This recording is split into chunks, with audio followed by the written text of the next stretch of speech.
it's Miss Pina again. Welcome back to Library. This week's book I have chosen again to honor Hispanic Heritage Month.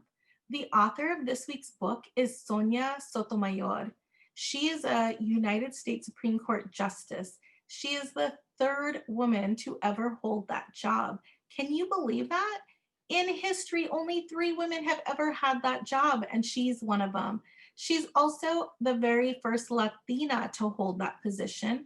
So that is a huge thing. The other reason why I chose this book is because we have Rafael Lopez as the illustrator, and he is an illustrator from Mexico. You probably have seen other books illustrated by him. For instance, he is the illustrator of The Day You Begin by Jacqueline Woodson. He is also the illustrator of My Name is Celia, the story of Celia Cruz. There's a bunch of other children's books that he has illustrated, and you'll notice that he just uses such vibrant colors in his books. It's one of the things that I love about his illustrations. So we are going to go ahead and get started. But sorry, before we do that, I do want to say that another really big reason why I love this book is because it points out how we are all so different. Every single one of us is different in many, many ways. And this book points out some ways that we can tell sometimes that people are different. But then what it does also is it shows us that even when we're different, or maybe we feel different, that we all still have so many similarities, and everything that makes us different also makes us special and unique. So I hope that as you listen to this story, that you see that and hear that as well. All right, let's go ahead and get started. Just Ask, Sonia Sotomayor, illustrated by Rafael Lopez. Be different, be brave, be you.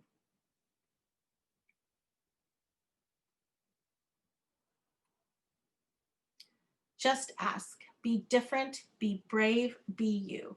Sonia Sotomayor, illustrated by Rafael Lopez, published by Philomel Books.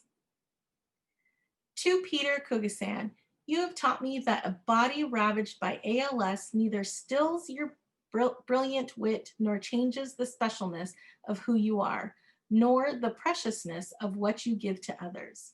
Sonia. For Santiago, my mighty little sequoia, from Rafael. This is a letter to the reader written by Sonia.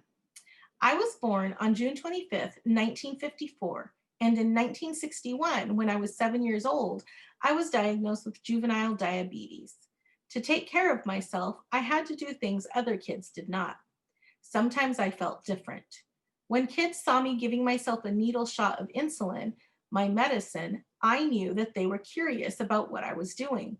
But they never asked me, my parents, or my teachers about it. I also often felt they thought I was doing something wrong. As I grew older, I realized that there are many ways to be, that I was not alone in feeling different. I wanted to write this book to explain how differences make us stronger in a good way. Like my experiences with diabetes, the challenges some kids face can be very hard and sometimes frustrating. Some of us have conditions that require medicine or tools to manage things that other kids never have to deal with. Some of our difficulties are not even visible to others, but they make us feel different, and we may do things that others don't understand. Yet all of these challenges often give us strength that others can't imagine. I hope by seeing yourself or your friends in this story, you will understand that we are all different, and you will find the notion comforting and empowering. I hope too that you will recognize what we have in common. Instead of fearing our differences or ignoring them, we can shed light on them and explore them together. If you ever wonder why someone is doing something different from other kids, just ask. Sonia Sotomayor. Hi, I'm Sonia. My friends and I are planting a garden. Gardens are magical places. Thousands of plants bloom together, but every flower, every berry, and every leaf is different. Each has a different smell, different color, different shape, and different purpose. Some flowers need lots of sunlight, others thrive in the shade. Some have to be trimmed regularly, while others are better off left alone. Some trees and flowers are more fragile, and others are more hardy. Kids are all different too. Some of us are in a hurry, and others take more time. Some of us seem shy and quiet, while others are chatty and loud. Some of our differences are easy to spot, others take longer to notice. Each of us grows in our own way, so if you're curious about other kids, just ask. Not everyone is comfortable answering questions about themselves, but I don't mind. What am I doing? Several times a day, I prick my finger to measure the sugar in my blood, and I give myself shots of medicine called insulin.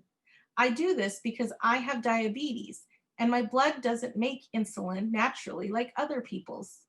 Even though this can sometimes hurt, I gather all of my courage and I do it to be healthy. Do you ever need to take medicine to be healthy? I do.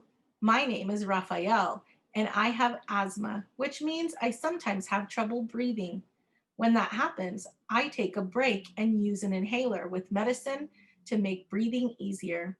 Quiet time helps me slow down and catch my breath. My inhaler is like a tool to help my body. Do you use a tool to help your body? I'm Anthony, and I use a wheelchair to get around. Even though I can't run with my legs, I can go super fast. How do you get from place to place?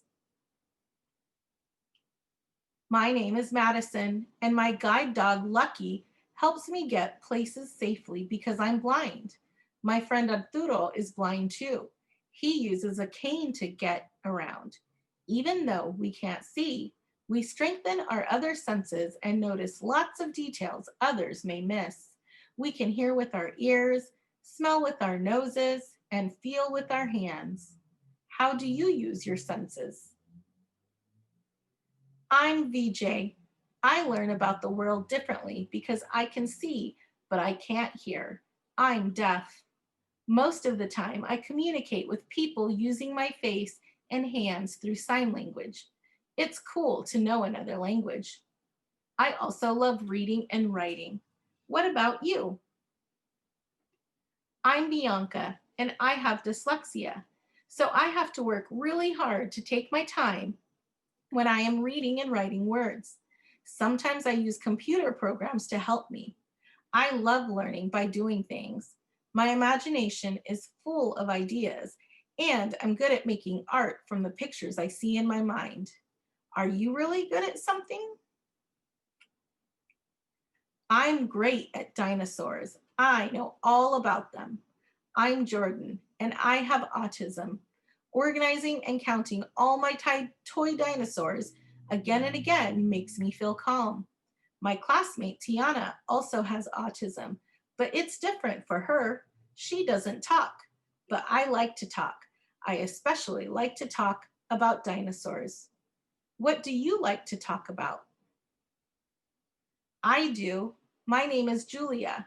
Sometimes I wiggle or make sounds that I can't control because I have Tourette syndrome. People may look at me funny because they think I'm not paying attention or just acting out, but it's not true. I'm listening. I don't always like having to explain. It frustrates me, but it helps me when I tell people that it's just what my body does. Do you ever feel frustrated? My name is Manuel, and I have attention deficit hyperactivity disorder. It is also called ADHD. I can get frustrated I can get frustrated when I really feel the need to move around, even though I'm supposed to sit still. When my teachers and friends are patient with me, if I forget something or get distracted, I can get myself back on track. What's helpful to you? I'm Nolan. It's helpful to me when the food I eat has a clear label that says it's nut free because I'm allergic to nuts. They can make me so sick that I would have to go to the hospital if I ate any, even by accident. So I always tell people about my allergy and ask if any food has nut ingredients. Speaking keeps me healthy. How do you use your voice? I love to sing and I love to talk. I love to make new friends and be included. I'm Grace. I was born with Down syndrome. Kids like me with Down syndrome have an extra building block called a chromosome in our bodies. But we are all different from each other, too. I can do almost anything any other kid can do, though learning new things can take some time. One way I learn is to ask questions. What helps you learn? It's me, Sonia, again. I ask questions too. When something seems different or new, I just ask my parents or my teachers and they help me to understand, especially if my friends don't feel ready to explain. That is what I've learned. Imagine if all the plants in this garden were exactly the same. Like, what if we only could grow peas? That would mean no strawberries or cucumbers or carrots. It might also mean no trees or roses or sunflowers. Just like our garden, all the ways we are different make our neighborhood, our whole world, really, more interesting and fun. And just like all of these plants, each of us has unique powers to share with the world and make it more interesting and richer. What will you do with your powers? The end.